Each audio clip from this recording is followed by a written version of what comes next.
الحمد لله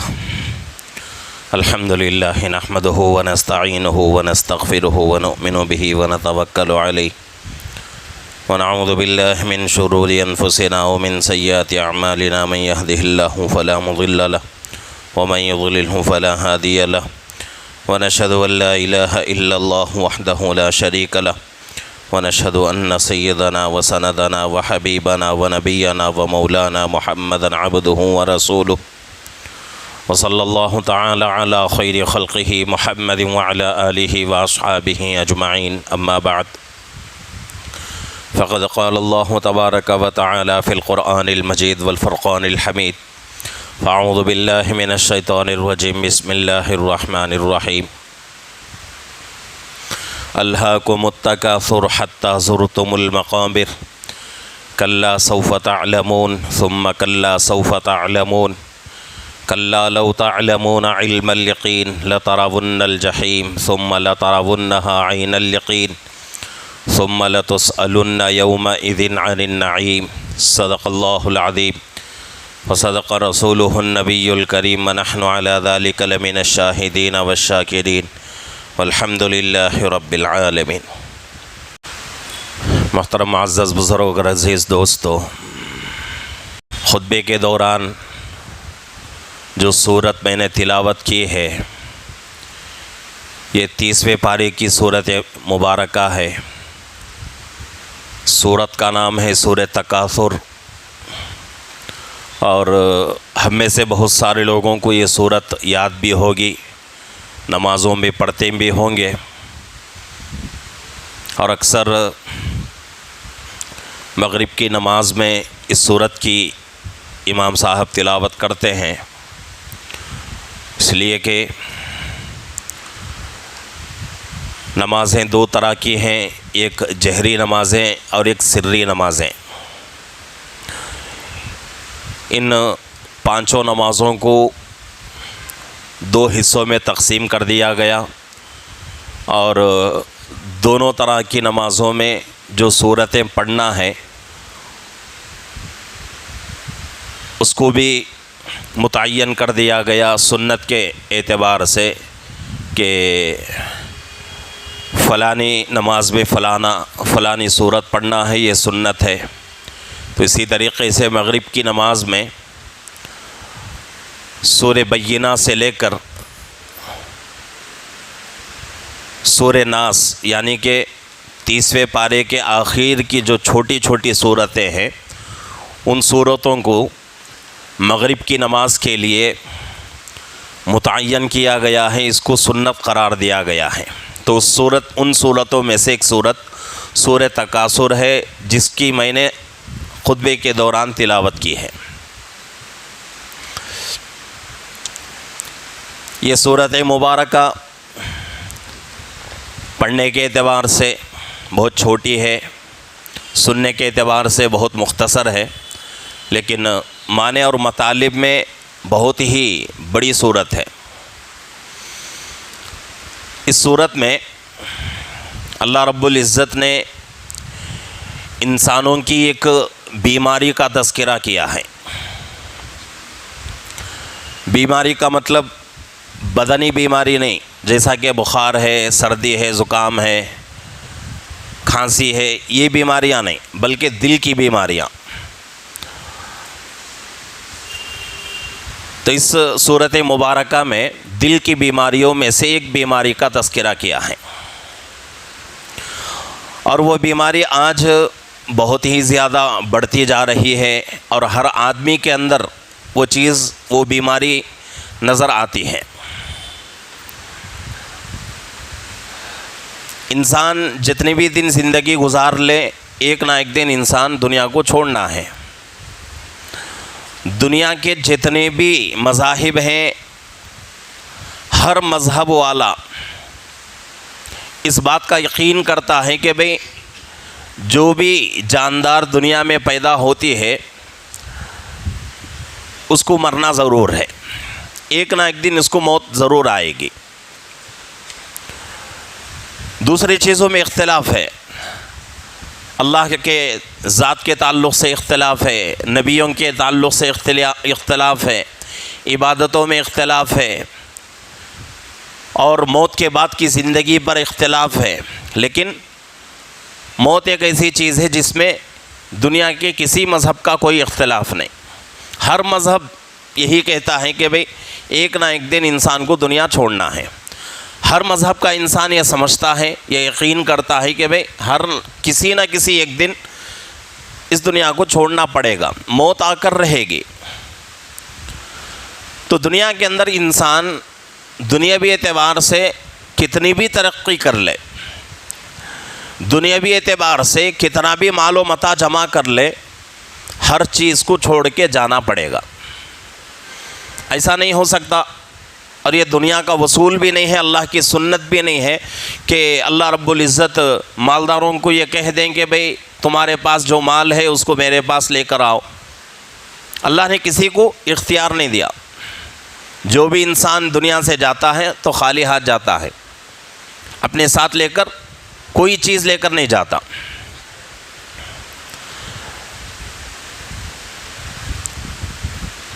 لیکن اصل چیز کیا ہے کہ اس فنا ہونے والی زندگی میں پڑھ کر، فنا ہونے والی چیزوں میں پڑھ کر انسان اپنی آخرت کی زندگی خراب نہ کرے، یہ بہت ضروری چیز ہے۔ اسی لیے اللہ رب العزت قرآن پاک میں جگہ جگہ زندگی گزارنے کا طریقہ بتا دیا، اور دل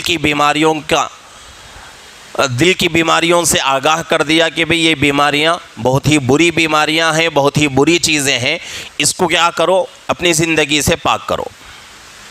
تو ان بیماریوں میں سے دل کی بیماریاں کیا ہے کہ اپنے آپ کو بڑا سمجھنا، کسی سے دشمنی کرنا، کسی سے نفرت کرنا، کسی کی غیبت کرنا، کسی کی برائی کرنا، کسی کی چغلی کرنا، حسد کرنا، یہ تمام چیزیں دل کی بیماریاں ہیں۔ ان بیماریوں میں سے ایک بیماری ایسی ہے جو کہ آج لوگوں میں بہت زیادہ نظر آتی ہے، اور اسی کا تذکرہ اللہ رب العزت اس صورت میں کر رہے ہیں، الہاکم التکاثر، کہ تم کیا ہو رہے ہو، تکاثر میں مبتلا ہو رہے ہو غفلت میں پڑ کے۔ تکاثر کس کو کہتے ہیں کہ ایک دوسرے سے آگے بڑھنے کی حرص، ایک دوسرے سے آگے بڑھنے کی ہوس، اس کو تکاثر کہتے ہیں۔ دین کے اعتبار سے ایک دوسرے سے آگے بڑھنے کی کسی کے اندر حرص ہے، کسی کے اندر وہ تمنا ہے کہ بھئی کسی اللہ والے کو دیکھ لے اور کسی نیک آدمی کو دیکھ کر یہ ارادہ پیدا کر لے کہ بھئی فلانا آدمی اتنا نیک ہے، مجھے اس سے زیادہ نیک بننا ہے۔ یہ بہت اچھی چیز ہے، اور اس چیز پر اللہ رب العزت ثواب دیں گے، نیکیاں عطا کریں گے، قدم قدم پر اللہ رہنمائی کریں گے، قدم قدم پر اللہ کی نصرت ہوتی رہے گی۔ اس چیز کو اللہ برا نہیں کہہ رہے ہیں، بلکہ دنیاوی اعتبار سے ایک دوسرے سے آگے بڑھنا اور اپنے دل کے اندر مال کی ہوس اور مالی اعتبار سے آگے بڑھنے کی جو حرص ہے، اللہ رب العزت اس کی تردید کر رہے ہیں، اس سے منع کر رہے ہیں۔ الہاکم التکاثر حتی زرتم المقابر، یہ چیز بڑی خراب چیز ہے، اور یہ چیز کب تک رہتی ہے؟ کسی کے اندر یہ چیز پیدا ہو گئی کہ دنیاوی اعتبار سے میں دوسرے سے آگے بڑھ جاؤں، فلانا آدمی اتنا کما رہا ہے، میں اس سے زیادہ کمانے لگوں، فلانا آدمی اتنی عیش کی زندگی گزار رہا ہے، میں اس سے بھی بہتر زندگی گزاروں، فلانا آدمی ایسا پہن رہا ہے، میں بھی اس سے اچھا پہننے لگوں، فلانا آدمی اچھی گاڑی میں گھوم رہا ہے، میں اس سے بھی اچھی گاڑی میں گھومنے لگوں۔ یہ چیزیں اللہ کو پسند نہیں ہیں، اور اسی کو اللہ رب العزت فرما رہے ہیں تکاثر۔ تکاثر میں انسان کیا ہو رہا ہے؟ غفلت میں پڑ کے ایک دوسرے سے آگے بڑھنے کی ہوس اس کے اندر زیادہ ہو رہی ہے، اور یہ کب تک رہتی ہے؟ اللہ رب العزت فرما رہے ہیں حتی زرتم المقابر، قبر کے گڑھے تک یہ چیز انسان کے اندر رہے گی۔ ایسا نہیں کہ بھئی کسی کے اندر ایک گاڑی کی خواہش پیدا ہو گئی، وہ گاڑی مل گئی، اب اس کی خواہش وہاں دفن ہو گئی، ایسا نہیں ہو سکتا۔ جس چیز کی انسان تمنا کرتا ہے، جس چیز کی انسان کے اندر ہوس رہتی ہے، وہ چیز انسان کو مل جائے، اس وقت عارضی وقت تک یعنی کچھ وقت تک اس کا دل مطمئن رہتا ہے، لیکن اس کے بعد پھر دوسری چیز لینے کی، پھر دوسری چیز پانے کی ہوس اس کے اندر پھر جو ہے بھڑکنے لگتی ہے۔ حتی زرتم المقابر، کہ یہ چیز کہاں جا کے ختم ہوگی؟ قبر کے گڑھے میں جا کر ختم ہوگی۔ کلا سوف تعلمون ثم کلا سوف تعلمون۔ اللہ رب العزت اس صورت مبارکہ میں اس چیز کا تذکرہ کیا ہے کہ دنیاوی اعتبار سے ایک دوسرے سے آگے بڑھنے کی جو حرص ہے، دنیاوی اعتبار سے ایک دوسرے سے آگے بڑھنے کی جو ہوس ہے، یہ بڑی خراب چیز ہے۔ حدیث پاک میں بات آتی ہے، بخاری کی روایت ہے، اور حضرت عبداللہ ابن عباس رضی اللہ عنہما حدیث کے راوی ہیں، فرماتے ہیں کہ اللہ کے نبی صلی اللہ علیہ وسلم نے ارشاد فرمایا، کسی آدمی کو سونے کی ایک وادی دے دی جائے اور اس سے کہہ دیا جائے کہ بھئی یہ تیرے لیے ہے، تیری مرضی، جہاں تو چاہے خرچ کر لے، یہ تیرا ہے، تو آدمی کیا سوچے گا کہ بھئی ایک وادی تو مل گئی، اور ایک وادی اگر مل جاتی تو کتنا اچھا تھا۔ ایک جنگل سونے کا مل جائے تو اس پر اس کو سکون نہیں ملتا، بلکہ دوسرے جنگل کی، دوسرے جو ہے وادی کی آدمی حرص کرے گا کہ بھئی ایک اور جنگل مل جائے تو کتنا اچھا تھا۔ آج کل ہم دیکھ رہے ہیں، اور بہت ہی آسانی سے سمجھ میں آنے کی بات جو ہے آج کل کے حساب سے بات عرض کر رہا ہوں کہ مثال کے اعتبار سے دو آدمیوں کی زمین ہے، آدھی زمین ایک آدمی کی، آدھی زمین ایک آدمی کی۔ ایک آدمی نے اپنی زمین بیچ دیا اور مثال کے اعتبار سے اس کو مل گئے 50 لاکھ یا پھر کروڑ روپے اس کو مل گئے۔ دوسرا آدمی اس وقت اپنی زمین نہیں بیچتا، بلکہ کچھ دنوں کے بعد بیچتا ہے، اس کو کچھ پیسے زیادہ مل جاتے ہیں، تو پہلا آدمی سوچتا ہے کہ بھئی میں نے غلط کر لیا، کچھ دن صبر کرتا تو مجھے بھی اتنے پیسے آتے۔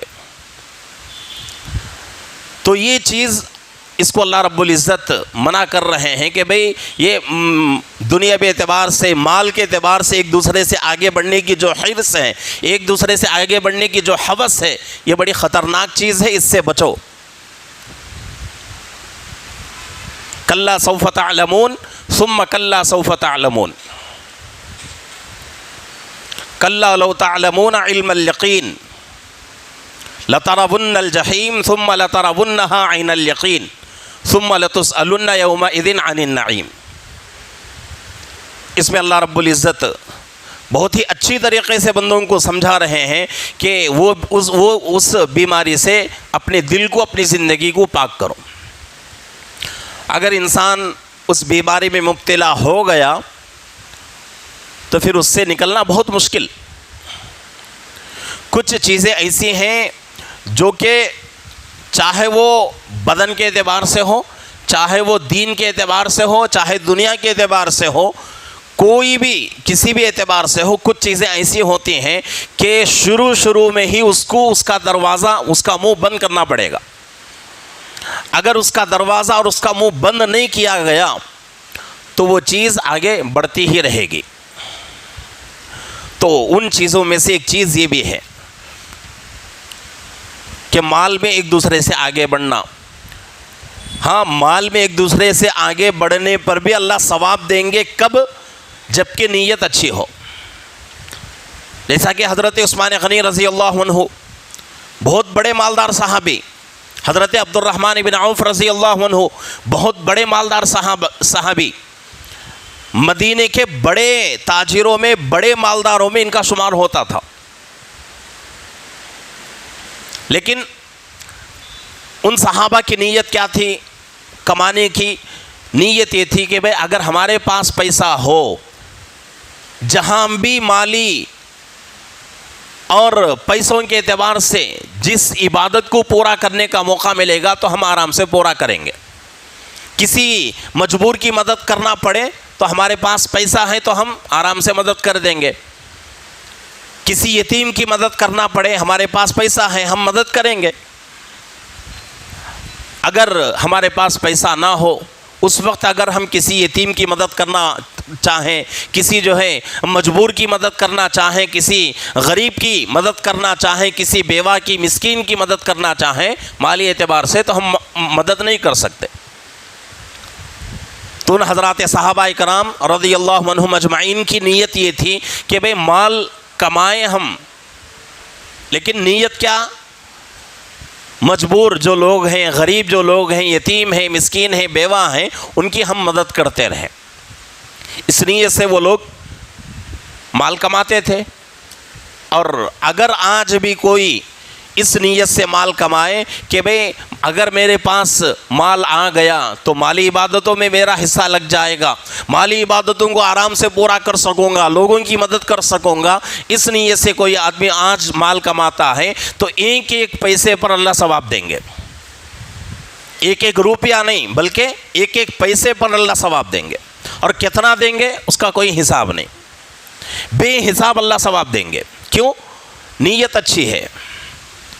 جیسا کہ کھانے کے بارے میں کہا جاتا ہے کہ کس نیت سے کھانا کھانا ہے، ادب کیا ہے کہ اس نیت سے کھانا کھائیں گے یہ کھانا جو میرے پیٹ میں جا رہا ہے اس سے مجھے جو طاقت ملے گی اس طاقت کو میں کیا کروں گا؟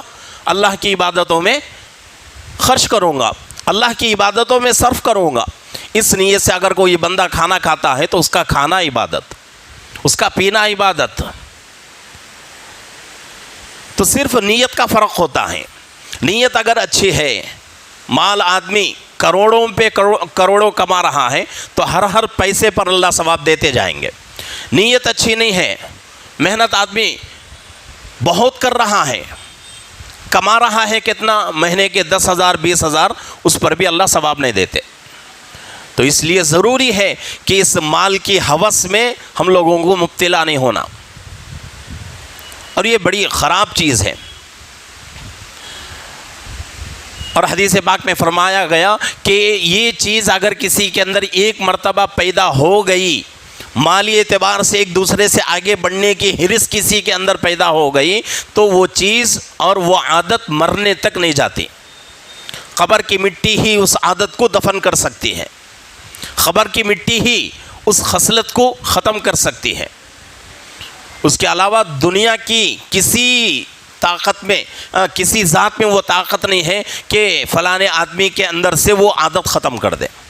اگر اللہ کی مدد ہو جائے وہ الگ چیز ہے۔ تو یہ بڑی بری چیز ہے، اس چیز کو اپنی زندگیوں سے پاک کرنے کی ضرورت ہے۔ آج دیکھیں ہم کہ ہر آدمی کے اندر یہ چیز پائی جاتی ہے کہ ہر آدمی کیا سوچتا ہے کہ بھئی فلانا آدمی ایسا ہے تو میں اس سے اچھا بن جاؤں، فلانا آدمی کے پاس اتنا ہے تو میں محنت کر کے کیا کروں اس سے بھی آگے بڑھ جاؤں، فلانے آدمی کے پاس اچھی گاڑی ہے تو اس سے اچھی گاڑی میری ہو جائے، فلانا آدمی اچھا پہن رہا ہے اس سے اچھا میں پہننا شروع کروں، فلانا آدمی اچھا کھا رہا ہے اس سے بہتر کھانا شروع کروں۔ یہ بہت ہی زیادہ یہ عادت لوگوں کے اندر پیدا ہوتی جا رہی ہے۔ اور قیامت کے قریب اللہ کے نبی پاک صلی اللہ علیہ وسلم نے حدیث میں ارشاد فرمایا کہ قیامت کے قریب ایک ایسا زمانہ آئے گا کہ لوگ حلال حرام کی تمیز نہیں کریں گے اور مال کماتے جائیں گے۔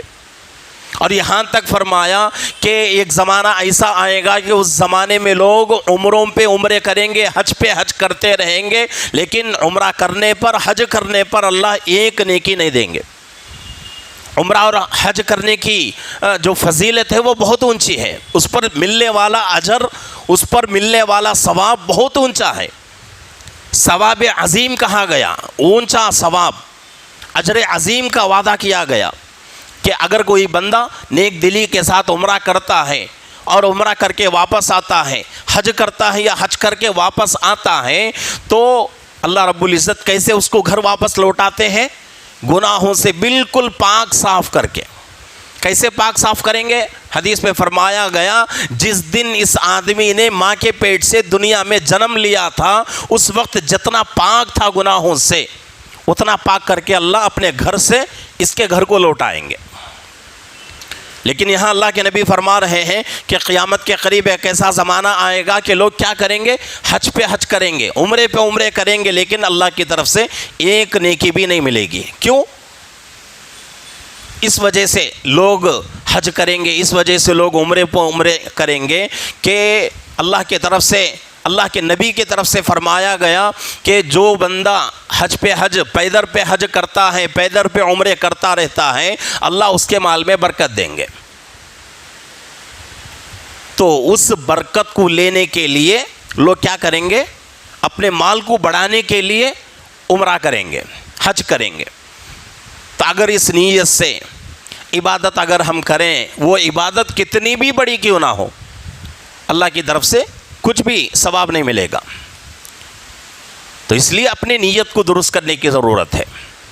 مال کمانا کوئی حرام چیز نہیں ہے، بلکہ المال والبنون زینت الحیات الدنیا فرمایا گیا ہے سورہ کہف اور پارہ نمبر 15، یہ آیت شریفہ 15ویں پارے میں سورہ کہف کے اندر موجود ہے کہ مال اور اولاد دنیا کی بہترین زندگی کا ذریعہ ہے،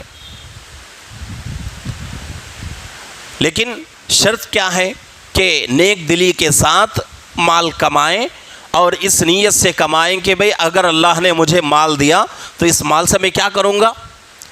نیک کام کروں گا، غریبوں کی مدد کروں گا، محتاجوں کی مدد کروں گا، اللہ کے دین کی خدمت کروں گا۔ اگر اس نیت سے کوئی بندہ مال کماتا ہے اور اس کے لیے حرص کرتا ہے تو اس کا مال کمانا بھی ثواب، اور اس کے حرص رکھنا بھی ثواب، اور اس پر لمبی لمبی امیدیں باندھنا بھی ثواب۔ اگر کسی کے دل کے اندر یہ خواہش نہیں ہے، یہ نیت نہیں ہے کہ میں اگر میرے پاس مال آ گیا تو میں مالی عبادت پورا کروں گا، لوگوں کی مدد کروں گا، اس نیت سے مال کوئی نہیں کماتا، بلکہ صرف اور صرف اس نیت سے کماتا ہے کہ بھئی میرے پاس پیسہ بہت زیادہ ہو۔ اور دوسری بات یہ ہے کہ آج تقریباً 80 سے 90% لوگوں کے ذہنوں میں یہ چیز بیٹھی ہوئی ہے، پیسہ اگر ہے تو سب کچھ، پیسہ اگر ہے تو سب کچھ ہو جائے گا۔ دنیا میں آج کتنے بڑے بڑے مالدار موجود ہیں، ان کے پاس لاکھوں نہیں کروڑوں اربوں خربوں کا مال موجود ہے، لیکن اللہ رب العزت نے ان کو سکون نہیں نوازا، سکون سے وہ لوگ محروم ہیں، اطمینان اللہ نے ان کو نہیں دیا۔ تو مال ہر چیز کا سد باب نہیں ہے، ہر چیز کا توڑ مال نہیں ہے۔ تو اس لیے اس بات کو اپنے ذہن سے نکالنا ہے کہ مال صرف اور صرف دنیاوی زندگی گزارنے کا ایک چھوٹا سا ذریعہ ہے، اس کے علاوہ کچھ نہیں۔ کوئی بیماری آ گئی، اللہ نہ کرے، کوئی بیماری آ گئی، لاکھوں کروڑوں پیسے اس میں ہمارے خرچ ہو جائیں گے، لیکن صحت نصیب نہیں ہوگی۔ آج کل کیسی کیسی بیماریاں پیدا ہو گئیں، کینسر بیماری ہے، بہت زیادہ آج کل پھیلتی جا رہی ہے کہ اگر کوئی بندہ یہ ارادہ کر لے کہ بھئی میرے پاس پیسہ بہت زیادہ ہے، میں کیا کروں گا، میرے پیسے سے میرے اس بیماری کا علاج کراؤں گا، تو آدمی دنیا کے اس کونے سے اس کونے تک کا سفر کر لے، دنیا کے اس کونے سے اس کونے تک کے ڈاکٹروں سے مل لے، حکیموں سے مل لے، لیکن پیسہ تو برباد جائے گا، اس کی بیماری ٹھیک نہیں ہو سکتی۔ تو اس لیے پیسہ سب کچھ نہیں ہے، بلکہ پیسہ صرف اور صرف دنیاوی زندگی گزارنے کا ایک چھوٹا سا ذریعہ ہے، اس کو اسی جگہ میں رکھنا ضروری ہے۔ تو اس لیے اس بیماری سے اپنے دل کو پاک کرنے کی ضرورت ہے۔ اگر ایک دوسرے سے آگے بڑھنے کی ہمارے اندر نیت ہے تو کس چیز میں ہونا چاہیے؟ نیک چیزوں میں، اچھی عادتوں میں، کہ فلانا آدمی نماز پڑھتا ہے تو میں اس سے اچھی نماز پڑھنے لگوں، فلانے آدمی کے اندر یہ اچھی عادتیں ہیں، یہ عادتیں میں بھی اپنے اندر پیدا کر لوں، فلانا آدمی نیک ہے، اس سے بھی بہتر، اس سے بھی اچھا میں نیک بن جاؤں۔ اچھی چیزوں میں ایک دوسرے سے آگے ہم بڑھ سکتے ہیں، اس پر اللہ ثواب دیں گے۔ دنیاوی اعتبار سے ایک دوسرے سے آگے بڑھنے کی اگر ہم کوشش کریں گے، اس کی نیت کریں گے، تو ہر قدم پر ہم اللہ سے دور ہوتے جائیں گے۔ جیسا کہ حدیث پاک میں فرمایا گیا، ہم بارہا سنتے رہتے ہیں کہ دنیاوی اعتبار سے اپنے سے کم آدمی پر نگاہ رکھے، دین کے اعتبار سے اپنے سے اونچے آدمی پر نگاہ رکھے، تو اس وقت اللہ کی نعمتوں کا شکر گزاری کا موقع ملے گا۔ اگر دنیاوی اعتبار سے اپنے سے اونچے آدمی پر، دین کے اعتبار سے اپنے سے چھوٹے آدمی پر نگاہ رکھیں گے تو پھر وہیں سے اللہ کی نعمتوں کی ناشکری شروع ہو جائے گی۔ تو اس لیے اس بیماری کو اپنے دلوں سے نکالنے کی ضرورت ہے، اور اللہ نے مال دیا ہے تو اس مال کا حق ادا کریں، زکوٰۃ ادا کریں، صدقہ خیرات کریں، غریبوں کی مدد کریں، جہاں جہاں مال کی ضرورت ہے دین کے اعتبار سے وہاں وہاں اپنا مال خرچ کریں۔ اس سے انشاءاللہ اللہ رب العزت برکت بھی دیں گے اور ہر پیسے پر اللہ ثواب بھی دیں گے۔ اللہ رب العزت سے دعا ہے کہ اللہ رب العزت ہم تمام کو، اللہ نے جو ہمیں زندگی عطا فرمائی ہے، اس زندگی کو غنیمت سمجھتے ہوئے اللہ کے فرما برداری کے ساتھ گزارنے کی، اور جو دل کی بیماریوں سے اللہ نے منع فرمایا ہے ان تمام بیماریوں سے اپنے دلوں کو، اپنی زندگیوں کو پاک کرنے کی اللہ ہم سب کو توفیق عطا فرمائے۔ آمین۔ وآخر دعوانا الحمدللہ رب العالمین۔